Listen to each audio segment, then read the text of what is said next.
yang membuat orang gak bisa ikhlas itu adalah takut dicela, takut dihina, takut dibully, takut direndahkan. Penilaian orang. Coba saya mau tanya, kalau teman-teman dihina sama orang, senang atau sedih? Nah, itu salah persepsinya. Kalau ada orang yang merendahkan kita, kalau ada yang mencela kita, harusnya kita senang. Kenapa? Di saat itu Allah sedang meninggikan derajat kita. Ahilman malah pengen kalau ada orang yang ngebully saya, ngehina saya, mencaci maki saya, gak apa-apa. Kenapa? Di saat itu Allah sedang menggugurkan dosa-dosa saya. Jadi kalau teman-teman sekarang banyak yang mencela teman-teman, yang menghina teman-teman, gak apa-apa. Itu bagus. Bagus. Kenapa? Karena biasanya orang akan kelihatan titik nadirnya sebagai seorang manusia saat dia tahan dengan ujian, saat dia tahan dengan dicaci maki. Bukankah Rasul itu menjadi seorang yang sangat luar biasa menyikapi kehidupan karena beliau begitu banyak yang membencinya? Bahkan saat beliau lahir pun sudah dibenci, beliau jadi anak-anak pun sudah dibenci, saat tumbuh dewasa pun dibenci, bahkan saat mau hijrah menyampaikan kebaikan pun dibenci. Ternyata Masya Allah, kesabaran Rasul saat dicela, dibenci itulah yang merubah karakternya menjadi karakter yang paling kuat dalam kehidupan. Maka mohon maaf, kalau tiga hal ini, senang dipuji, kemudian senang urusan dunia, kemudian takut dicela, teman-teman hilangkan, maka teman-teman akan dapat kategori yang namanya ikhlas. Ikhlas itu memang berat, tapi itulah cara pertama untuk teman-teman bisa menghapus jejak masa lalu.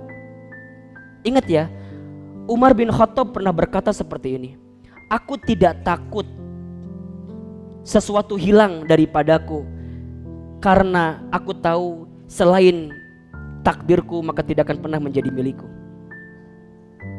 Aku pun tidak gelisah dengan sesuatu yang aku miliki kemudian aku kehilangannya. Kenapa? Karena aku tahu sesuatu yang bukan jadi milikku bagaimanapun tidak akan pernah menjadi milikku. Begitu sebaliknya, aku tidak pernah risau dengan apa yang belum aku dapatkan saat ini, karena aku yakin kalau itu semua akan miliki maka akan datang dengan cara apapun. Santai aja. Ikhlaskan, relakan. Kalau bukan punya kita maka akan hilang. Kalau tetap punya kita maka akan datang ke kita.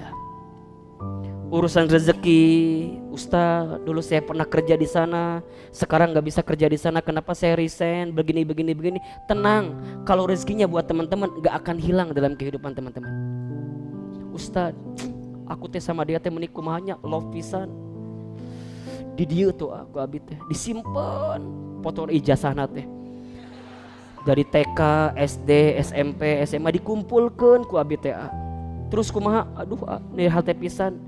Kamari dapat kabar dia teh mau nikah sama teman saya. Sakit. Di mana? Di dia. Teman-teman tenang. Memang begitu. Kalau bukan akan jadi milik kita, nggak akan pernah jadi milik kita kok. Terus kumaha, ikhlaskan aja, relakan saja.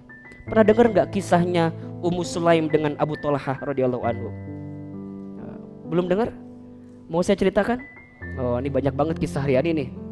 Baik, Ummu Sulaim itu perempuan yang cantik di kota Madinah. Cantik. Ya cantiknya nggak jauh lah sama yang di sini. Ya, nggak jauh banget tapi nggak jauh. Ummu Sulaim. Terus gimana Ustadz? Banyak gak yang suka sama dia? Pasti.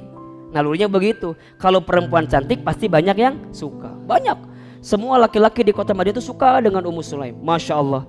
Sampai di antara laki-laki yang suka itu, ada seorang laki-laki yang Ummu Sulaim juga suka. Siapa itu? Abu Thalhah radhiyallahu anhu. Abu Thalhah. Tapi gimana Ustadz? Apakah Abu Thalhah juga cakep? Mohon maaf. Di antara banyak pemuda itu, Abu Thalhah termasuk pemuda yang ganteng.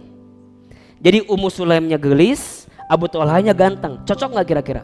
Cocok. Nukia mah mau diomongkan mual. Kan kadang-kadang kita mah kalau ada pasangan yang jomplang teh diomongkan ke orangnya. Yang perempuannya cantik, yang laki-lakinya teh biasa kumaha gitunya, kuluh hidup hidung.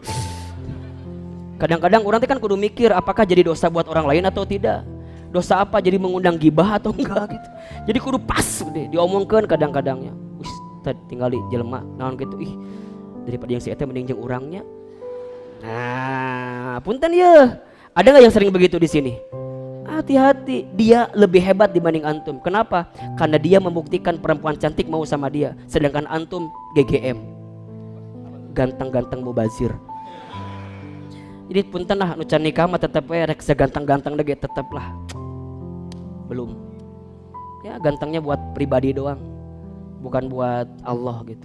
Kalau udah nikah mah luar biasa. Sampai Abu Tolha, ketika Abu Tolha mengatakan cintanya kepada Ummu Sulaim, apa kata Ummu Sulaim? Abu Tolha, aku pun juga sama punya perasaan yang sama kepadamu. Kata Abu Tolha, mau mahar apa yang aku berikan kepadamu agar engkau mencintaiku? Sok, kalau akhwat digitukan, nya misalnya nih nanya ke laki-laki, ikhwan, akhi, aa, jang, ujang, jang, mau nyiapin mahar apa? Sok, teman-teman akan menjanjikan apa biasanya? Ngomongnya heula kan orang mah. Iyo, ayah hente. Cuman dalam bayangan katanya. Masya Allah. Apa kata Ummu Sulaim? Abu Tolha menjawab, engkau ingin dinar sebesar apa aku siapkan. Engkau ingin dirham sebesar apa aku siapkan. Engkau ingin unta sebagus apa aku siapkan. Tapi apa jawaban Ummu Sulaim? Wahai Abu Tolha, sesungguhnya aku tidak ingin mahar harta daripadamu. Aku hanya ingin satu komitmenmu untuk mencintaiku. Apa itu? Sebelum engkau menikahiku, aku ingin engkau masuk dulu ke dalam Islam. Jadi ternyata pada waktu itu Abu Tolha masih belum Islam, tapi suka dengan Ummu Sulaim yang sudah Islam. Ini penting nih pelajarannya nih ya.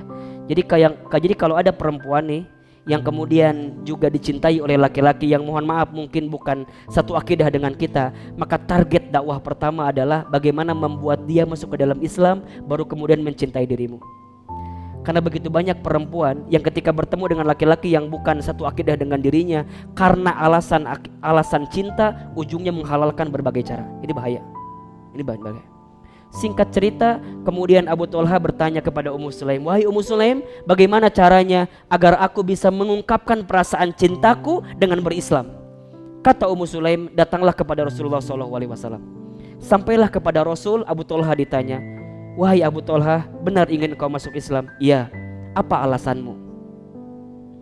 Tadi alasannya apa? Aku masuk Islam karena aku ingin meminang atau menikahi seorang perempuan bernama Ummu Sulaim. Pertanyaan saya, boleh nggak masuk Islam karena dasar, bukan karena Allah? Boleh nggak? Baik. Secara hukum tidak boleh, tapi secara motif itu dibolehkan.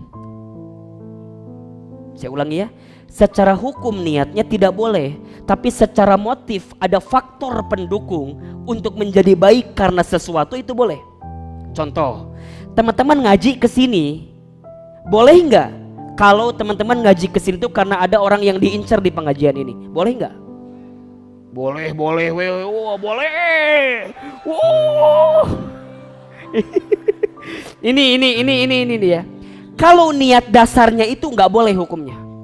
Tapi kalau teman-teman niatnya tetap karena Allah, dan setelah itu teman-teman mohon kepada Allah, ya Allah, atulah kumaha we carana. Aku teh ngaji ke sini minimal ngaji plus. Bukan hanya dapat ilmunya, tapi insya Allah juga dapat jodohnya. Jadi niat dasarnya harus karena Allah, tapi motifnya urusan yang lain itu boleh. Yang tidak boleh, urusan motif yang lainnya didahulukan daripada Allahnya. Maka ketika Abu Tolha ditanya, wahai Abu Tolha, kenapa engkau ingin masuk Islam? Abu Tolha menjawab, aku masuk Islam karena aku ingin menikahi seorang perempuan muslim bernama Ummu Sulaim. Kata Rasulullah, perbaiki niatmu.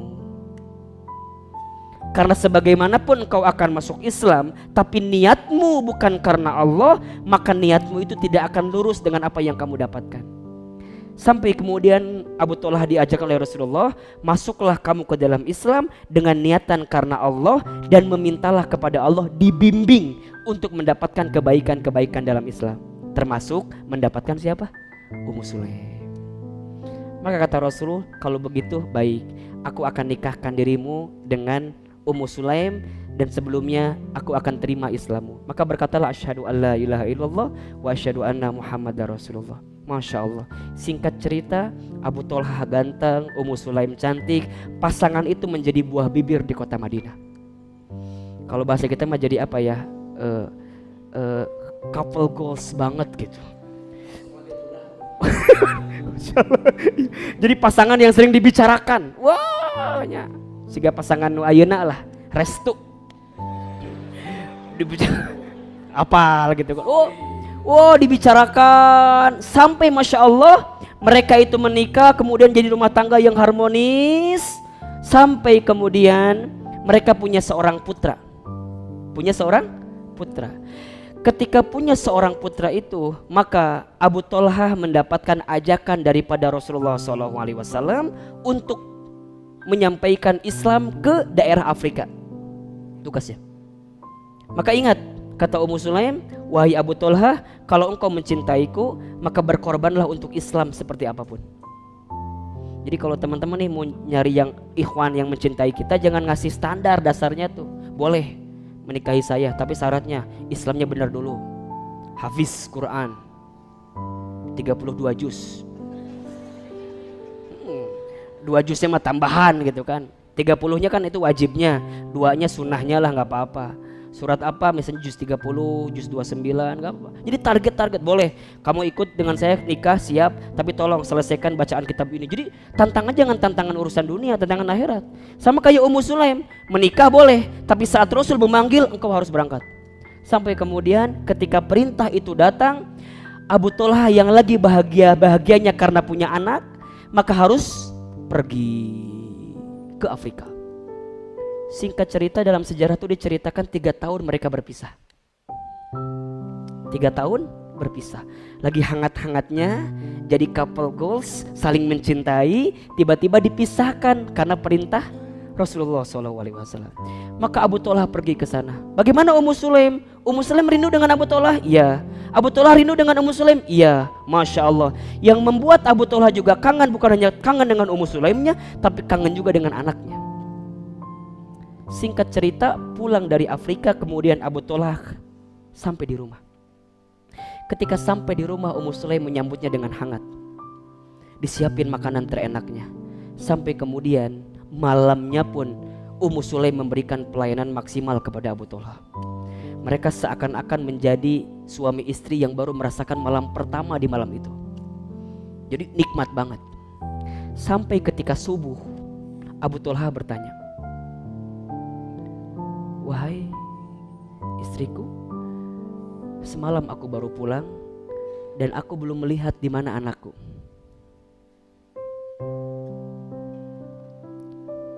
Wajar nggak bapak nanya anak?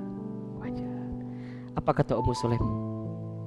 Wahai suamiku, sebelum aku mengatakan di mana anakku, aku ingin bertanya dulu sama dirimu. Kata Abu Tolhah, apa pertanyaannya? Bagaimana sikapmu kalau ada seseorang yang menitipkan barang kepadamu, kemudian seseorang itu mau mengambilnya, apa yang akan kamu lakukan? Kata Abu Tolhah, kalau barang itu miliknya, aku akan kembalikan dengan sepenuh hati. Aku akan berikan kapanpun pemiliknya mau. Apa kata Ummu Sulaim? Benar itu jawabannya? Iya. Kalau aku dititipi barang dan orang yang nitipin kepadaku minta dikembalikan, maka secepatnya aku akan kembalikan barang itu. Kata Ummu Sulaim, wahai Abu Tolhah, suamiku, sesungguhnya saat dirimu pergi, anak kita sudah dipanggil oleh Allah Subhanahu wa Ta'ala. Sampai kata Abu Tolhah, benar? Kenapa engkau tidak ceritakan kepadaku? Kenapa semalam engkau masih melayaniku dengan baik? Kenapa kemarin engkau masih memberikan makanan ternikmat kepadaku? Dan di akhir ini engkau ceritakan bahwa anak kita pergi? Kenapa engkau tidak menceritakan itu? Kenapa engkau berbohong? Dan kenapa engkau sembunyikan itu semua? Marah, karena seakan-akan apa? Nggak dikasih tahu, disembunyikan. Sampai kemudian Abu Tolhah melaporkan kepada Rasulullah SAW. Ya Rasulullah, sesungguhnya aku mendapatkan kabar duka. Aku kehilangan anakku, tapi istriku tidak menceritakan kepadaku. Bahkan semalam aku pernah dengan istriku bermain seperti biasa. Aku merasakan nikmat, diberikan masakan yang enak, tapi istriku tidak menceritakan tentang kondisi anakku yang dipanggil oleh Allah Subhanahu wa taala. Kata Rasulullah, "Ya Abu Talha, sodakta Ummu Sulaim." Yang benar itu adalah Ummu Sulaim. Kenapa? Karena Ummu Sulaim mengajarkan kepadamu bagaimana caranya ikhlas saat kehilangan. Ummu Sulaim mengajarkan kepadamu bagaimana caranya rela dengan setiap yang Allah titipkan kepadamu. Sampai Rasulullah berkata seperti ini, sesungguhnya yang bukan menjadi milikmu maka tidak akan pernah menjadi milikmu. Yang pasti menjadi milikmu maka dengan cara apapun akan menjadi milikmu. Teman-teman, masa lalu kita yang memang bukan punya kita maka akan hilang begitu saja. Dan masa depan kita yang insya Allah jadi milik kita maka akan datang dengan kebaikan-kebaikan itu. So yang paling sederhana adalah ikhlaskan, relakan. Jangan selalu melihat orang di masa lalu, karena setiap orang punya harapan dengan masa depan. Jangan pernah comeback dengan masa lalu, karena setiap orang pasti akan tergiur dengan masa lalunya, tapi dia lupa dengan masa depannya. So mulai hari ini satu jawabannya, menghapus jejak masa lalu adalah dengan ikhlaskan, relakan. Makin teman-teman ikhlas kehilangan, maka makin teman-teman akan diganti dengan yang lebih baik oleh Allah Subhanahu wa taala. Satu, ikhlaskan, relakan.